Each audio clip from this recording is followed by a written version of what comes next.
My name is Harold Wilkerson. I am 82 years old, and I live alone in a modest house on the outskirts of Belleville, Indiana, the house my wife Emma and I once called our nest, our starting point, and the place where, over the decades, we built a life thick with routines, habits, rituals, and quiet, stubborn love. The walls still hold the warmth of her perfume, faint lilac and clove, the sharpness of the cologne I stopped wearing when she passed, and the lingering trace of cinnamon apples she used to bake on Sundays. These smells greet me every morning like a memory too stubborn to leave. The house hasn't changed much since she died. I've kept it as it was, not out of sentimentality, but because altering anything would feel like a betrayal of her presence, which remains more vivid to me than most of the people I encounter these days. The rooms, once filled with laughter, footfalls, clinking glasses, and long, contented silences, have become mausoleums of soundlessness. I still hear echoes of our conversations, her voice, firm but kind, bouncing from the pantry door, or her humming from the upstairs bathroom when she was getting ready for church. These days, the only real sound is the slow tick of the grandfather clock in the hall and the low whistle of the old furnace kicking in when the Indiana cold settles in early. It has been 6 years since Emma died, 6 long, slow years that have passed in a way I can only describe as a gentle decay. She died from cancer, stage 4 by the time they found it.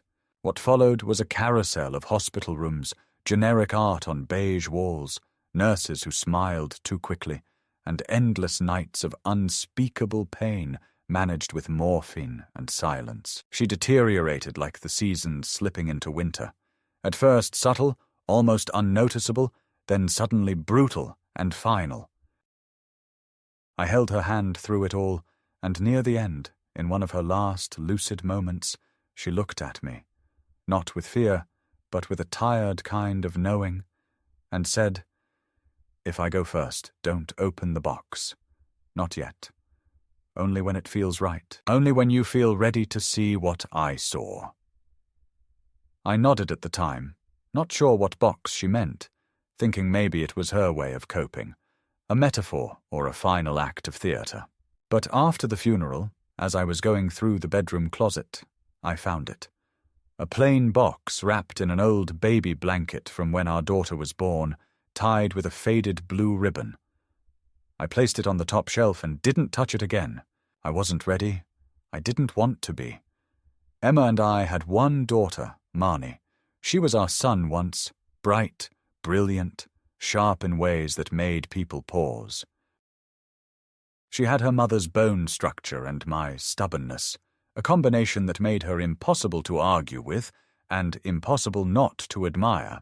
She was ambitious from the beginning, president of every student council, honors graduate, then off to college in Boston, then law school in Chicago. She called at first every Sunday. She visited during the holidays. Then the calls became sporadic. The visits stopped. There were always explanations. "Dad, I'm just slammed at work," or "It's just not a good time right now." I stopped asking. When Emma got sick, I called her. She came, but she came late. She stayed for maybe an hour, sitting stiffly by Emma's hospital bed, eyes darting around the sterile room, visibly uncomfortable. The next day, she said, "I can't keep doing this. That's not Mom anymore, that's someone else." And then she left. Emma asked where she was later that night. I lied. I told her Marnie had gone home to rest, that she'd be back. Emma didn't say anything, just turned her face to the window and closed her eyes. I think she knew. She always knew more than she said. After the funeral, Marnie came by the house for maybe half an hour. She was wearing a tailored grey suit, the kind of thing people wear when they want to look dignified but untouched by grief. She gave me a polite hug, cold hands barely pressing against my back, and said, "Dad, have you thought about selling the house? It's big, and you're here alone. It's not efficient." Efficient, that's what she called it. I didn't answer. That night, I sat in her old room, the one with the pink wallpaper and the unicorn bedsheets we never took down, and I drank 3 fingers of scotch until I could no longer remember how to say her name without trembling. Years passed like water down a drain. Marnie sent a card every Christmas, the kind with a printed message and no signature. Sometimes I called her, sometimes she answered. More often, I got voicemail. The message never changed. "Hi, it's Marnie. Leave a message and I'll get back to you." She never did. I learned to stop expecting her voice. I learned to live with the hollow sound of nothing. My days became patterns. Wake up, make coffee the way Emma liked it. 3 tablespoons of grounds, pinch of salt, 200 milliliters of water, pour over style. Her way. The coffee always turned out bitter. Not because the recipe was wrong, but because she made it with care, and I made it out of habit. The house aged with me. The kitchen faucet dripped no matter how tightly I turned it off. The stairs groaned under my weight. The hallway bulbs flickered even after I replaced them. Once a month, a boy from a community outreach program would stop by, help me carry groceries, fix a light switch, clear snow from the front walk. I tipped him more than I should have. He smiled politely, but I saw the look in his eyes. Pity. And nothing cuts deeper than the pity of someone who assumes your usefulness has expired. I rarely went out. The grocery store, the pharmacy, maybe the post office when I felt capable. Sometimes, in the summer, I sat on the back porch in Emma's old chair, watching birds land on the fence. They always came in pairs. I was always alone. I thought, more often than I'd admit, about what would happen if I died in my sleep. How long it would take for someone to notice. A week? 2? Maybe when the mailman noticed the pile-up. It scared me. Not the dying, but the possibility of disappearing without anyone even caring. On those days, I would open the closet, take down the box, and sit with it on my lap. I never opened it. I just held it, the way you might hold a letter you're too afraid to read. I told myself I wasn't ready. The truth was, I didn't want to know what was inside. Because once I knew, I couldn't pretend anymore. Once I read whatever Emma had written, I'd have to face whatever she had left unsaid in life. And I was afraid it might be something that would shatter the only things I still believed were intact. Her love, my role in her life, our marriage. Some truths come late, and arrive not as closure, but as detonations. Then, one morning in April, Marnie came back. She didn't call ahead. She just knocked, 3 sharp raps like a stranger. She looked exactly as I remembered. Polished, pressed, professional. She was holding a pecan pie from a bakery, one of those store-bought attempts at nostalgia. I opened the door, unsure whether to hug her or ask her why. I told her she looked thinner. She replied, "No time to eat." We sat in the kitchen. I made tea. She looked around like she was seeing it all for the first time. The framed photos, the chipped tiles, the fading wallpaper Emma had chosen in 1978. Then she said it. "Dad, have you considered a retirement community? Somewhere with staff, with other people? You shouldn't be alone like this." I asked if I wasn't a person anymore. She didn't answer. As she got up to leave, she touched my shoulder, lightly, as if afraid of catching whatever loneliness I carried. And she said, "Forget the past. Forget Mom." "It's time for closure." I stared at her, unable to process the coldness, the command in her voice, the erasure implied in her words. And when she walked out the door, when her car pulled away without a wave, I turned to the hallway closet, opened it, took down the box, and untied the ribbon. My hands were shaking. I knew, as sure as I'd ever known anything, that nothing after that moment would ever be the same. The first thing I noticed when I untied the ribbon was how carefully she had arranged everything inside, each envelope stacked by date, tied in sets with slim blue thread, her handwriting on the topmost letter as familiar to me as my own thoughts.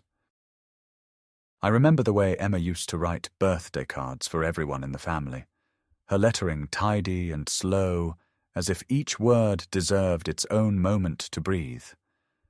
But this was different. This wasn't festive or sentimental. It felt deliberate, organized with the kind of intention that only comes when someone knows their time is running out. My hands trembled as I lifted the first bundle. The paper smelled faintly of lavender, and the drawer where she had likely hidden them for years, waiting for me to become the man who could read them. I was not that man yet, but I was too far gone to stop. The first letter wasn't a goodbye. It wasn't a love note. It was an observation, almost like a diary entry she didn't trust to leave to chance. "Harold," it began, "if you're reading this, it means I'm no longer next to you, and that ache you carry in your chest, that endless space where my voice used to live, is probably still as heavy as the morning I left." She wrote about the hospital in unemotional tones, listing dates, visits, conversations with doctors, as if building a case. She noted how often I wasn't allowed into certain consultations, how Marnie had asked the nursing staff to speak only with her, citing legal guardianship, even though Emma had never signed such a paper. I didn't understand. I remembered those days, the tension, the hushed conversations, but I'd always assumed they were meant to protect Emma's dignity. Now it seemed they were walls. Walls I was shut out of. Walls Marnie built brick by careful brick. In a second letter, written a week later, Emma's tone shifted. It was colder. She wrote, "There were days I thought you didn't want to know what was happening to me, and that hurt more than the pain in my bones. But now I realize it wasn't you. It was her. Her, our daughter.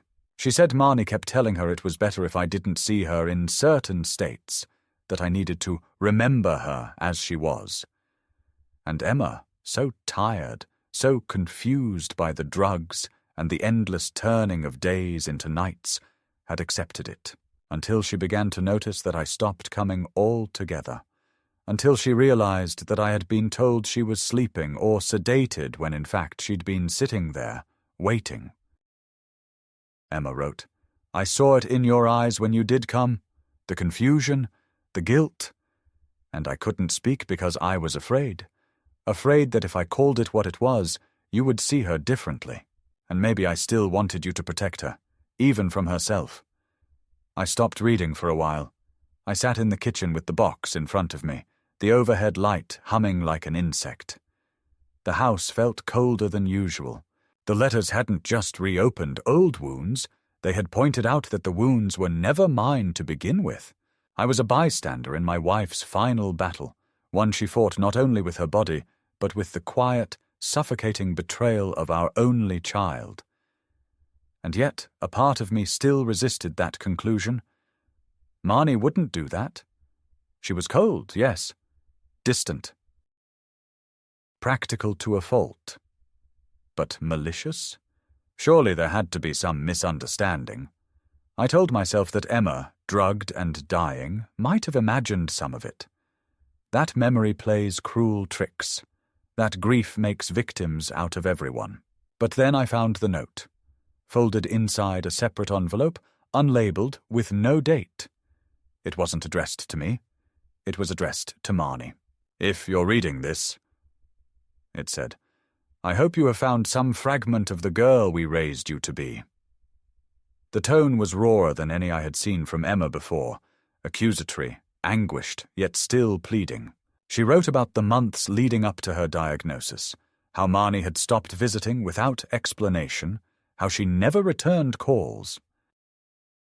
Emma had thought it was work, ambition, the same things that always pulled her away, until she overheard a phone call between Marnie and a financial advisor, something about shifting assets, about her parents being too old to make sound decisions. Emma had dismissed it then. She told herself she'd misheard. But as her health declined, more things happened. Withdrawals from their joint account, appointments she hadn't been told about, a change in her insurance coverage that meant she was suddenly no longer eligible for the home care she had chosen.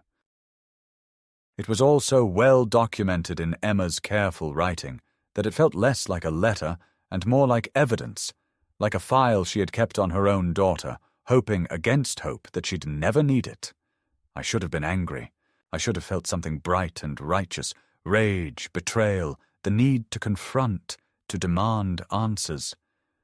But what I felt was nausea, a slow, creeping sickness that curled around my ribs and refused to let go, because if it was true, if Marnie had used her mother's illness to tighten her grip on our finances, on our choices, on the narrative of our family, then everything I had believed about our daughter was a lie.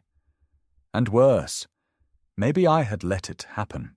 Maybe, in my quietness, my desire to keep peace, to avoid conflict, I had allowed Emma to die, thinking I had abandoned her. I went upstairs. I opened Marnie's old bedroom closet. The smell of dust and old laundry hit me like a wave. I pulled down a box I hadn't touched in years, one filled with photo albums, school trophies, drawings from when she was 7, a finger painting of a cat, a spelling bee ribbon, a postcard she had sent from camp. "I miss you, Daddy. Don't forget to feed Goldie." It felt like someone else's life, someone else's child. The girl in those drawings could not have grown into the woman who manipulated nurses and hid medical information from her father. But the evidence was there, in Emma's hand, in her sorrow, in the slow, unraveling stitch of her letters. I returned to the box. The next letter was dated just 2 weeks before Emma died. "I think she wants me gone," it read. "Not out of cruelty, out of inconvenience. I've become a burden to her, Harold, and I know what it looks like when someone stops seeing you as a person." She described a conversation with Marnie, one I never knew happened, where our daughter told her, "It's time to stop fighting.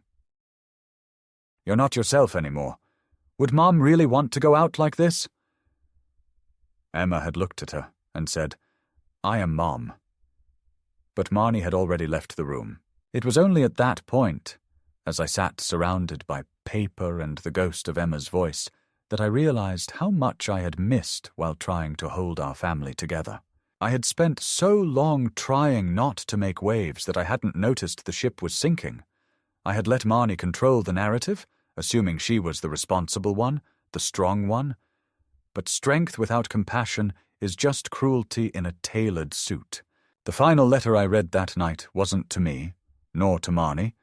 It was to a granddaughter who didn't exist.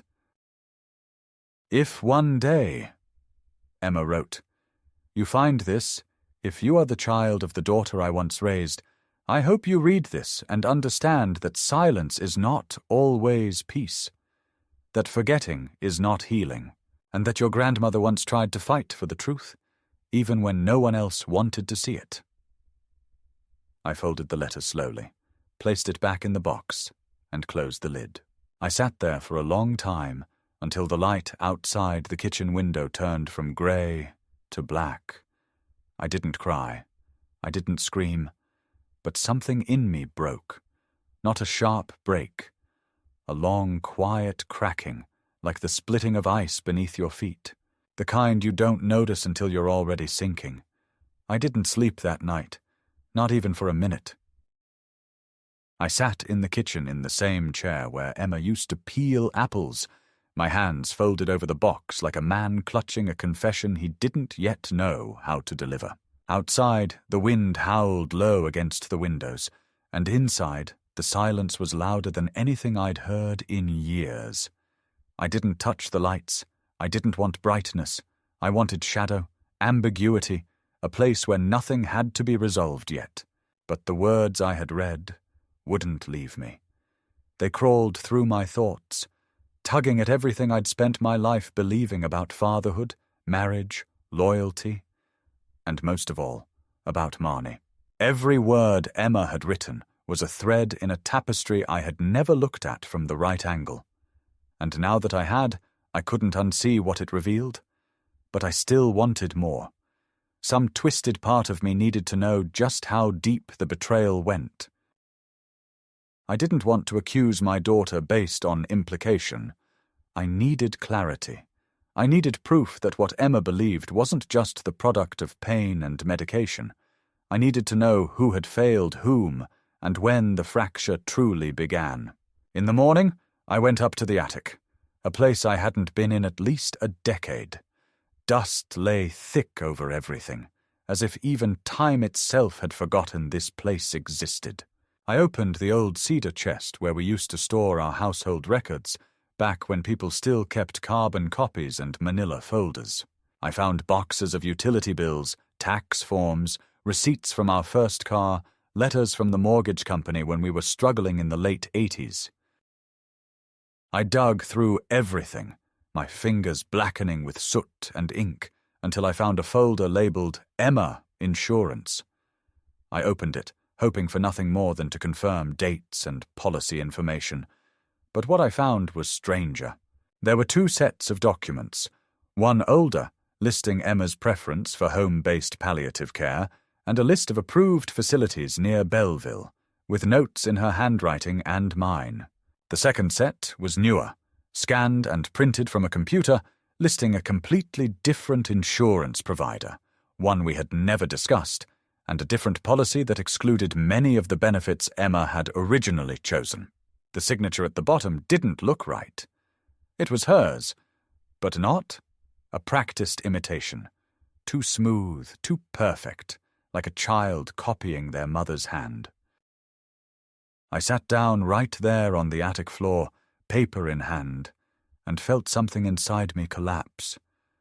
Not with violence, but with the soundless surrender of a man who had been slowly buried under a truth he had tried not to see. There had been changes, quiet, unnoticed. I remembered now that one of the nurses had mentioned a provider switch, and I had nodded, assuming Emma had handled it without wanting to burden me. But she hadn't. She couldn't have. By then, she was barely coherent. Marnie had handled it. She had signed the papers, chosen the cheapest option, perhaps out of pragmatism, but more likely, I now believed, out of calculation. I took the documents downstairs and laid them out on the kitchen table next to the letters. They formed a grotesque mosaic. Emma's words, the insurance switch, the limits on care, the financial adjustments, all pieces of a pattern I couldn't deny. I made a pot of coffee, not to drink, but to fill the room with the smell of something normal, something human, something that wasn't betrayal. Then I walked into the guest room, formerly the office, and unlocked the old filing cabinet that held our joint banking records. Marnie had once had access to this cabinet. She used to do our online banking when we travelled. I never thought to change the password. I pulled out 3 years' worth of monthly statements. At first, nothing stood out, but in the months leading up to Emma's hospitalization, I noticed a series of automatic transfers, small amounts just under the reporting threshold, moved from our savings to a new account labelled simply MW Consulting. I had never heard of it. I opened the statements one by one, highlighting each transfer. Over 6 months, nearly $32,000 had disappeared. I don't remember sitting down, but I remember the cold of the floor beneath me as I stared at the paper in my hand. Marnie hadn't just cut corners. She had siphoned our savings, cloaked in a name generic enough to avoid suspicion. I didn't know what MW Consulting was. I typed the name into my ancient desktop computer, waited while it took 3 full minutes to boot, and searched the name with our ZIP code. Nothing came up. I added her name. Still nothing. Then I remembered her married name. She had divorced 3 years ago, but she still sometimes used it professionally. I tried again. A single listing. A shell company registered in Delaware, under her name, with no website, no contact information, and no employees. A placeholder. A drainpipe for something she didn't want traced. I wanted to scream. I wanted to throw the computer, burn the letters, walk outside and disappear into the fog. But I couldn't, because beneath the fury was a deeper emotion. Shame. Not hers. Mine. For having let it happen. For having trusted. For having been so eager to believe that my daughter was just busy, just overwhelmed, just tired of grief. I had stood beside Emma in her final days, holding her hand and telling her she wasn't alone, while Marnie stood in the hallway signing papers that shortened her mother's life for the sake of a ledger. I wanted to be wrong. God, I wanted so badly to be wrong. But facts do not bend to desire. They only stand still, like gravestones. In the middle of this spiral, I remembered something odd. A moment I had buried because it had seemed so minor. The day after Emma's funeral, I had gone to the bank to deposit a few checks, mostly sympathy offerings from church friends. The teller had looked at me strangely and said, "Mr. Wilkerson, your account has been flagged for unusual activity. Do you want to speak with the manager?" I'd laughed it off. What unusual activity could there be? I was an old man who bought groceries and gas. I'd told them no, thanked them, and left. But now, the memory burned like a flare. I had ignored a warning because I didn't want to feel paranoid, because I still believed my family, whatever its dysfunctions, had been held together by love. Or at the very least, decency. That night, I sat in the living room with all the documents spread across the floor. I tried to make sense of them, to create a timeline, to understand the psychology behind it. Had Marnie always been this cold, this strategic, or had something changed her? Was it ambition, greed, resentment? Did she hate Emma for being ill? Did she blame me for being weak?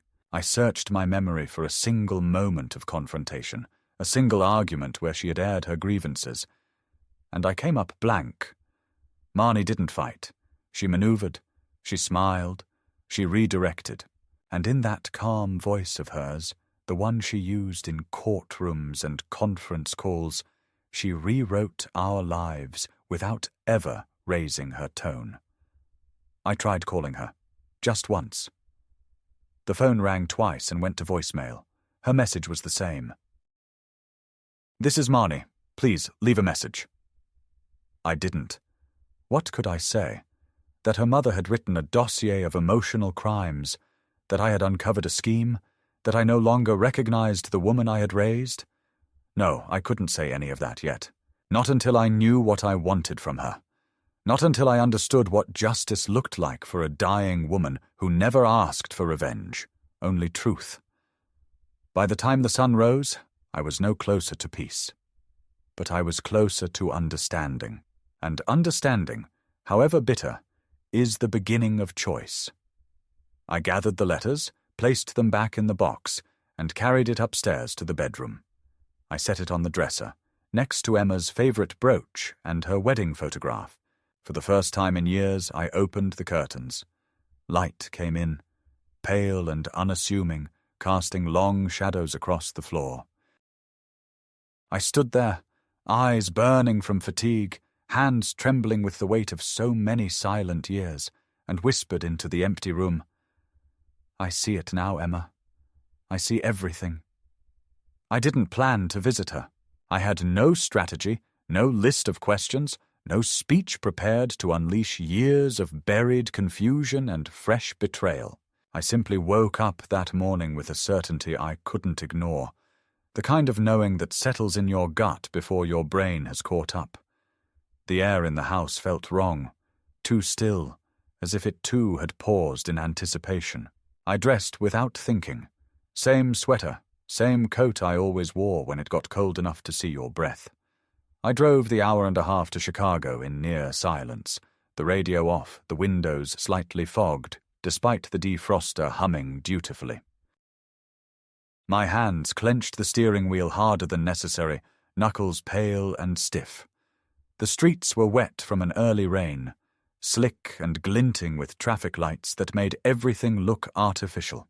I parked 2 blocks from her building, not because there wasn't space closer, but because I needed those extra steps to convince myself that I hadn't lost my mind. The sidewalk was lined with boutiques and coffee shops, the kind of place where people went about their lives, never imagining that upstairs, behind frosted windows, someone's father had arrived with a box full of ghosts and a truth too sharp to touch directly. Her building was newer than I remembered, clean and minimalist, the kind of place where smiles are rehearsed and doormen never ask questions. She lived on the 6th floor. I buzzed, unsure of what I'd say when her voice came through, but it never did. The door clicked open almost instantly, as if she were watching and waiting. That alone put a pit in my stomach. She opened her apartment door before I even knocked. Her expression was unreadable, but something flickered behind her eyes. Recognition, maybe, or apprehension. She was barefoot, in yoga pants and a loose sweater, a half-drunk cup of tea in her hand. The scent of ginger and lemon filled the hallway. "Dad!" she said, not warmly, not coldly, just a neutral acknowledgement that I still existed. I stepped inside. The place was spotless, designed in shades of grey and white, with no sign of personal history. No photos, no clutter, no past. It felt less like a home and more like a showroom for a life someone wanted others to believe they were living. She didn't ask why I had come. She just gestured to the couch and sat in a chair across from me, legs crossed neatly, her expression practiced and still. I placed the box on the table between us. Her eyes darted to it, then back to mine, and in that moment I saw something I hadn't expected. Not guilt, not fear, but exhaustion. The kind of fatigue that only appears in people who've spent too long maintaining a version of themselves they can no longer carry. I opened the box without a word and removed a single letter, the one addressed to her, and slid it across the table. She stared at it for a long time. Her hands didn't move. Her breath shallow and steady. Then, slowly, she picked it up, unfolded it, and read. I watched her eyes move across the page. I watched the subtle tightening of her jaw, the way her fingers curled around the edge of the paper, the slight tremble that betrayed how much she had tried to prepare for this. When she finished, she folded it neatly, set it aside, and said nothing. The silence between us was thick and pulsating. Finally, I said, "She knew." Long before I did. Marnie looked at me, not startled, not angry, just tired. "I know she did," she replied, "and I knew you'd find out eventually." Her voice was low, stripped of all pretense. I wanted to scream, to ask her why, to demand to know what kind of person could do that to their own mother. But I didn't. Because the look in her eyes was not defensive. It was resigned. She took a deep breath. "You think I did it for money?" she said. "That I manipulated her care, stole from you, lied because I wanted more." I nodded, because that's exactly what I believed. She shook her head. "I did it because she asked me to." That stopped me cold. "What?" I asked. She looked away. "The new policy, the hospice arrangements, the transfers, they weren't for me. They were for you. She didn't want to leave you drowning in debt. She knew what treatment would cost. She knew it wouldn't save her. She wanted to go quickly, with dignity, and she knew you wouldn't let her. You still believed she'd get better." I sat back, stunned, heart thudding in my chest. "And the money?" I asked. "MW Consulting?" Her lips tightened. "That's mine. I used it to manage the funds discreetly, to shield you from seeing what was happening. She didn't want you involved in the logistics. She didn't want you to feel like you were watching her die by spreadsheet." I tried to process that. It didn't make sense. Emma had always been open with me, transparent to a fault. Would she really have made such decisions behind my back? And more importantly, would she have trusted Marnie with them? I opened another envelope and read it aloud. Emma's words, the ones about betrayal, about being a burden, about not feeling like a person. When I finished, Marnie looked stricken. "She wrote that?" she whispered. "To you?" I nodded. Her hands were shaking now. "I didn't know. She never said any of that to me." And for the first time, I saw something I hadn't expected. Doubt. The kind that creeps in when the story you've told yourself for years suddenly doesn't hold up to the truth you didn't ask to hear. "I thought I was helping," she said. "I thought I was protecting both of you from what was coming." I stood. I didn't want to hear any more. I didn't know what was true and what was a story built to justify the unbearable.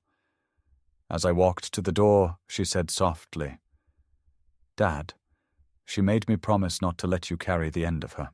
She said you'd try to save her, and it would destroy you." I turned. "And instead, you destroyed us both," I said. She didn't answer. She just nodded, tears finally breaking past the dam she'd built over years of silence. I left the apartment. The city looked different now, smaller, colder. I didn't know if what she said was true. I didn't know if Emma had confided in her in ways she never had with me, or if Marnie was rewriting the past to make sense of her choices. But what I knew was this. The version of my daughter I had clung to no longer existed. Maybe she never had. Maybe we were all actors in a tragedy no one had the courage to call by name.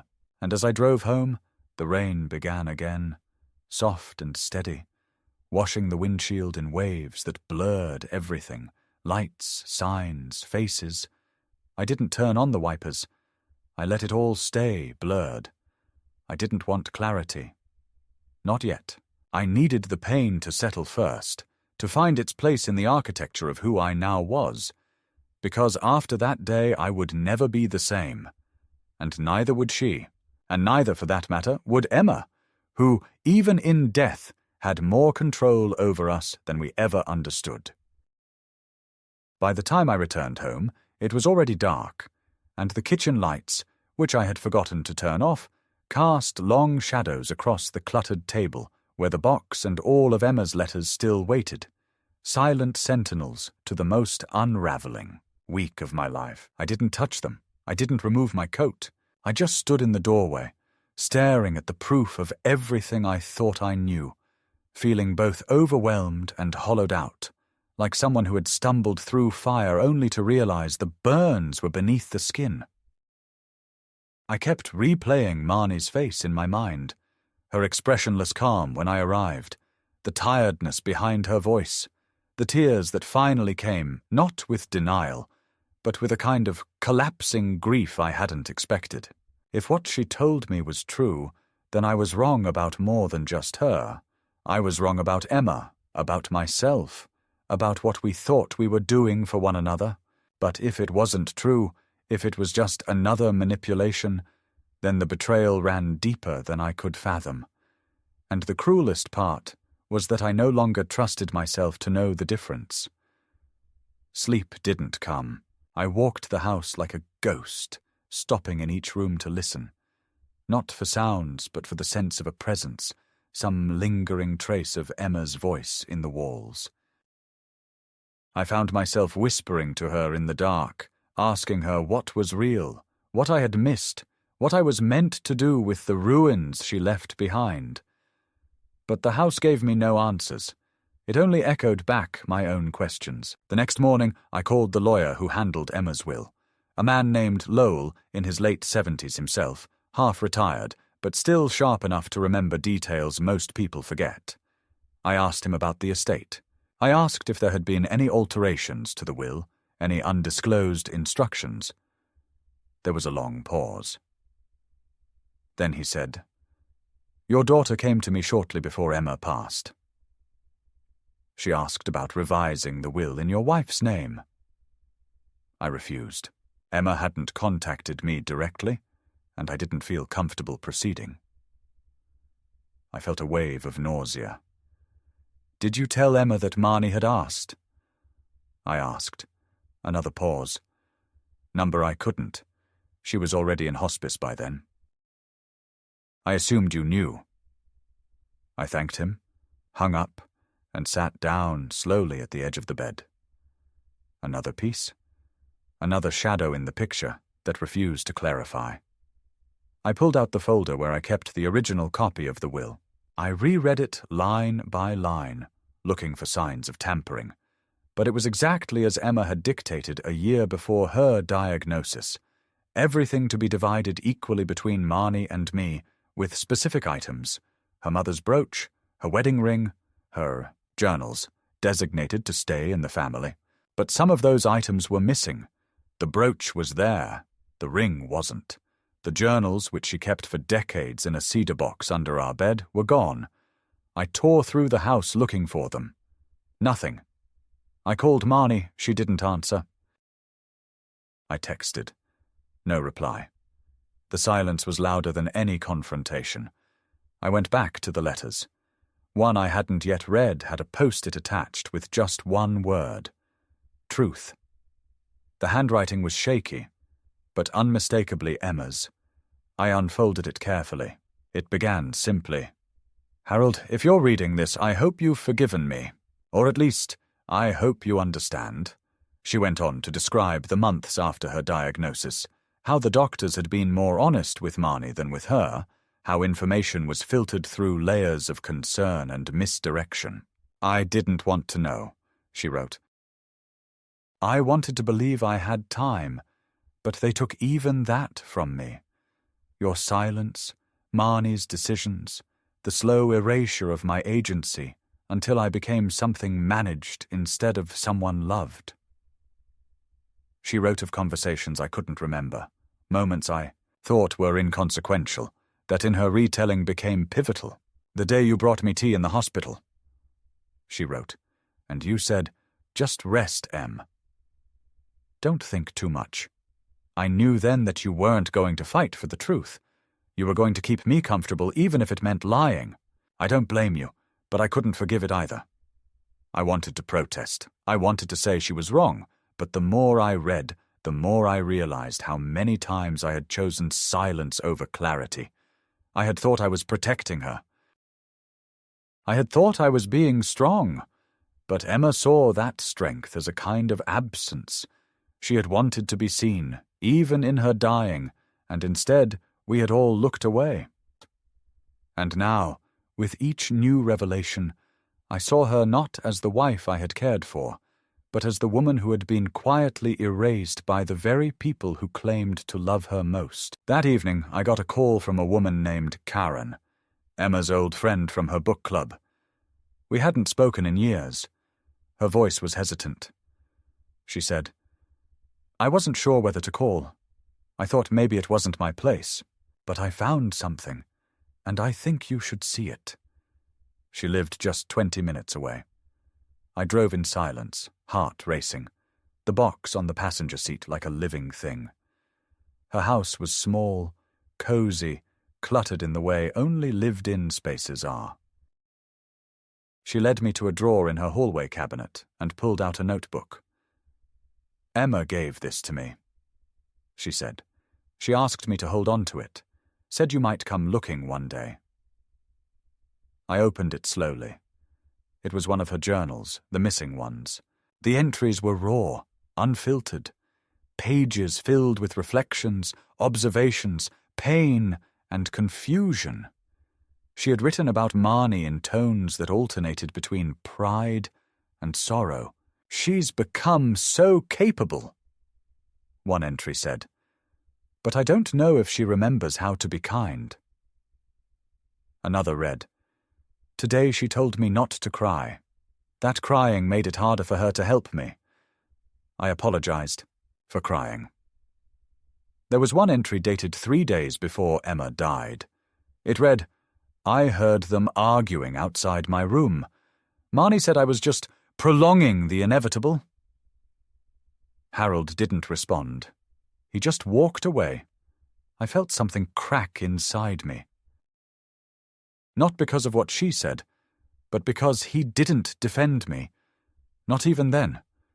I sat down, the weight of the book in my hands unbearable. I remembered that day. I remembered being overwhelmed, exhausted, confused by the medications and the schedules and the nurses who seemed to change every few hours. I remembered hearing raised voices and retreating, telling myself I didn't want to make things worse.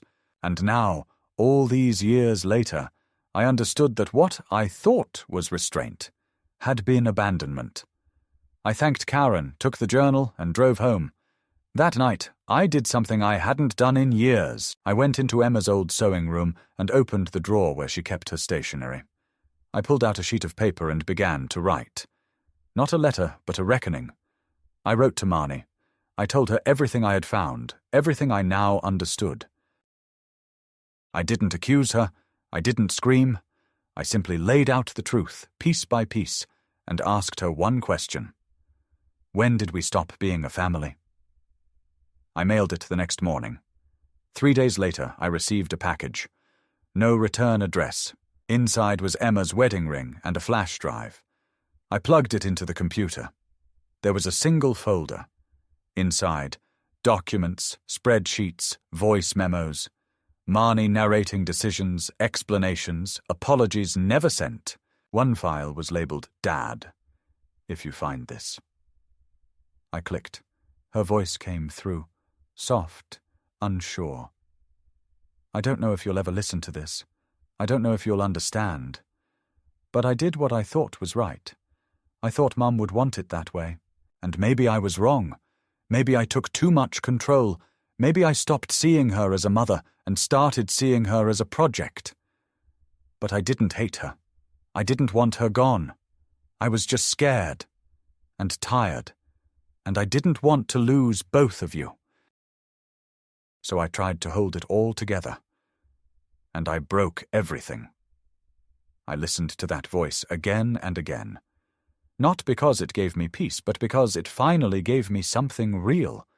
Not an excuse, not a justification, but a human moment, the sound of someone too proud to ask for help and too scared to admit they needed forgiveness. I still didn't know what to believe. I didn't know if Emma would have accepted the apology, but I knew this. We had all failed each other in different ways, and no amount of truth would ever restore what we had lost. But maybe, just maybe, it could stop the bleeding.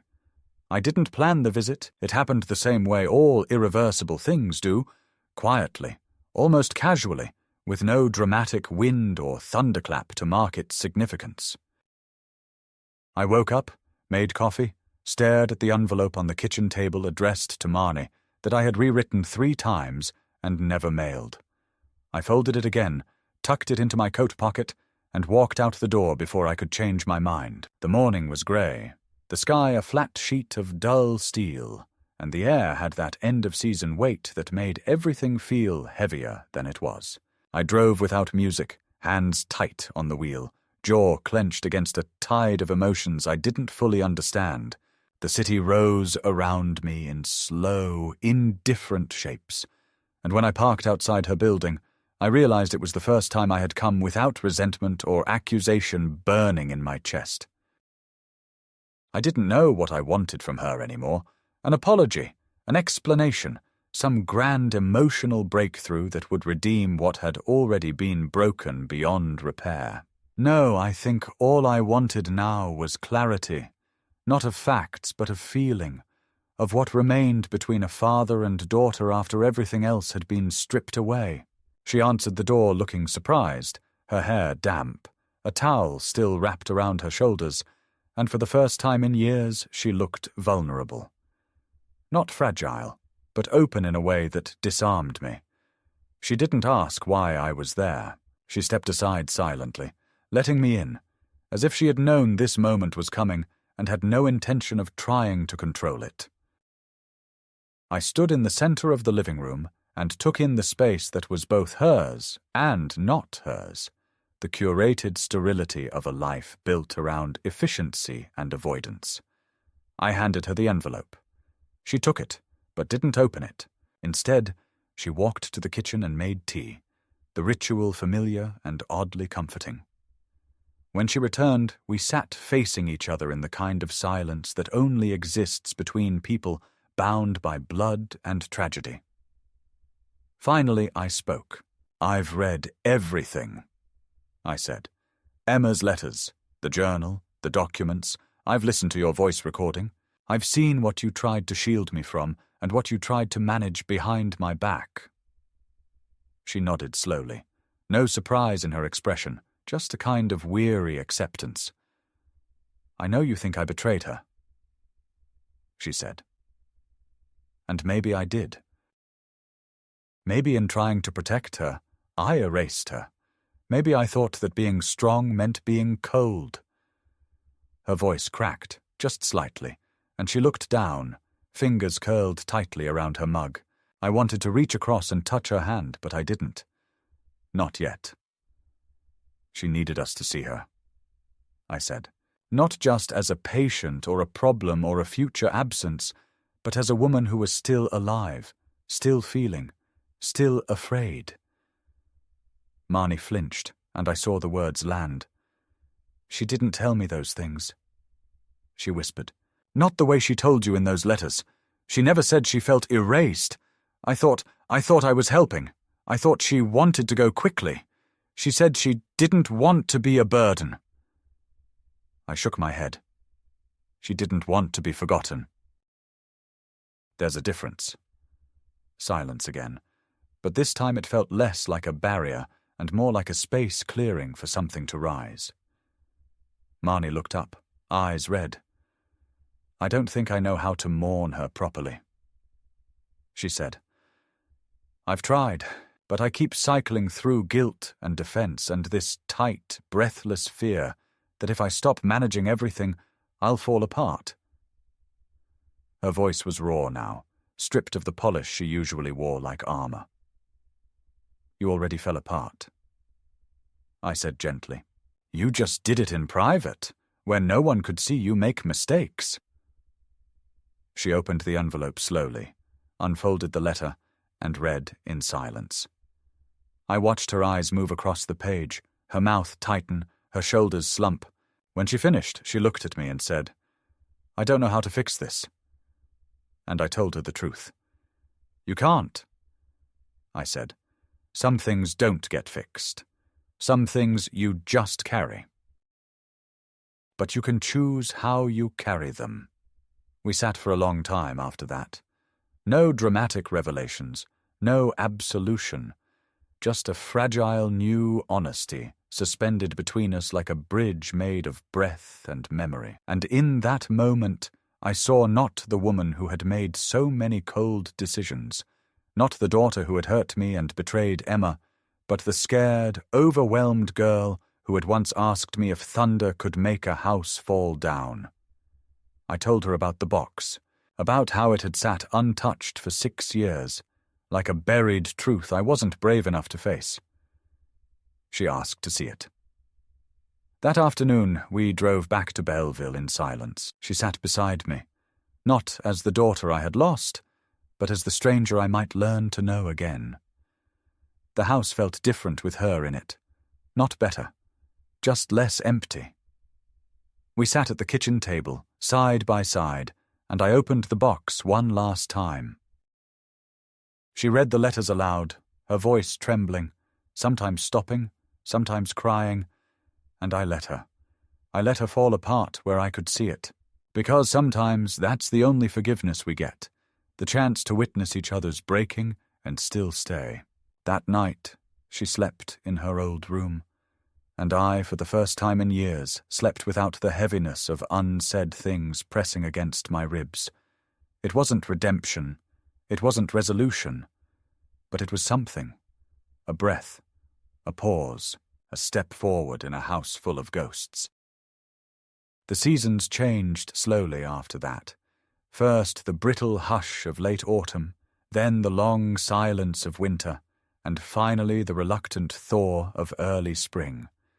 And in that time, Marnie began to return, not in grand gestures or with declarations of atonement, but in the small, unspoken ways that carry the weight of real intention.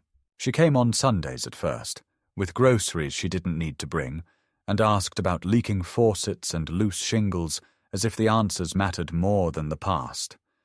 Sometimes we spoke, other times we didn't, but the house, long stagnant and thick with memory, began to breathe again, ever so slightly, as if unsure whether it could still accommodate the living. I watched her move through its rooms like someone visiting a childhood dream half-remembered, touching old photographs, straightening bookshelves, pausing at Emma's sewing chair without sitting down.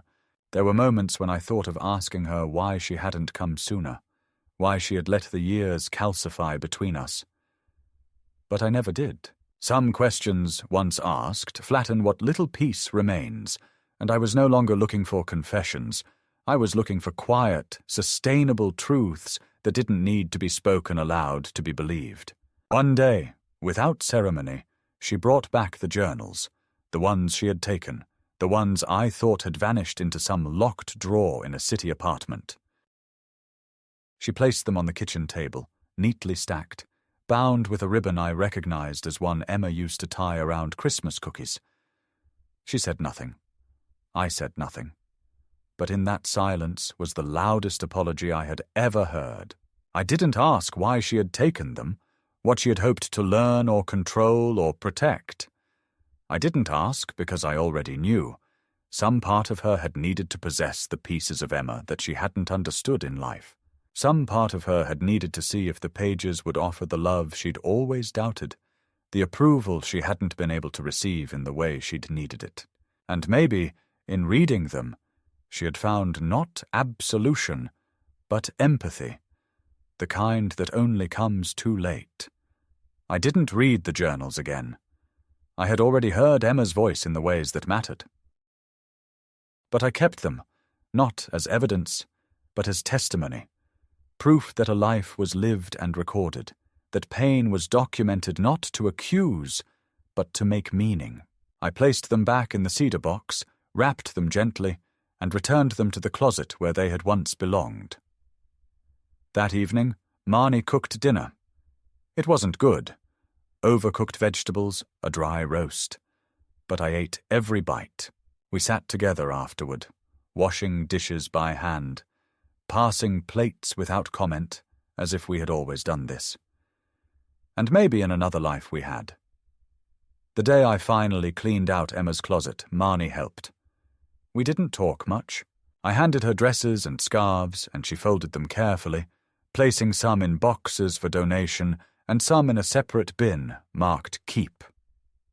When we came across Emma's wedding shoes, scuffed and faded but still wrapped in tissue, we both paused. I held them for a long moment, then placed them back in the box and closed the lid. Marnie didn't ask why. She understood. Some things are not meant to be thrown away, not because they serve a function, but because they held someone's joy once, and joy deserves its own kind of grave. Months passed. The house changed. Marnie hired someone to repaint the porch. I let her. She replaced the broken gate without asking. I let that happen too. I began to think of the house not as a mausoleum, but as a vessel, still heavy with memory, but capable of carrying something new. One morning, I found a letter on the table. It was addressed to me in Marnie's handwriting. I opened it slowly, expecting another explanation, another accounting. But it was short, only a few lines. She wrote, "I don't expect to be forgiven. But I hope one day you'll see me not only as the woman who made terrible choices, but also as the girl who never stopped wanting to be seen by her parents. I'm trying, Dad. I don't know what else to say." I folded the letter, placed it in the same drawer where I had once kept her Christmas cards, and left it there. Not as closure, but as continuity. On the anniversary of Emma's death, Marnie and I planted tulips in the backyard, where the soil was soft and the light reached even in the late afternoon. Emma had always wanted tulips. We never got around to it. We planted them now, not as penance, but as promise. Not to the past, but to the future, where memory would be something that grew, not something that lingered only in shadows. Aye, and as we knelt together in the dirt, hands filthy, knees aching, backs sore, I realized that this was what forgiveness looked like. Not a grand reconciliation, not a dramatic redemption, but two people, wounded and weary, choosing to stay anyway, choosing to build something tender in the soil of everything they had lost.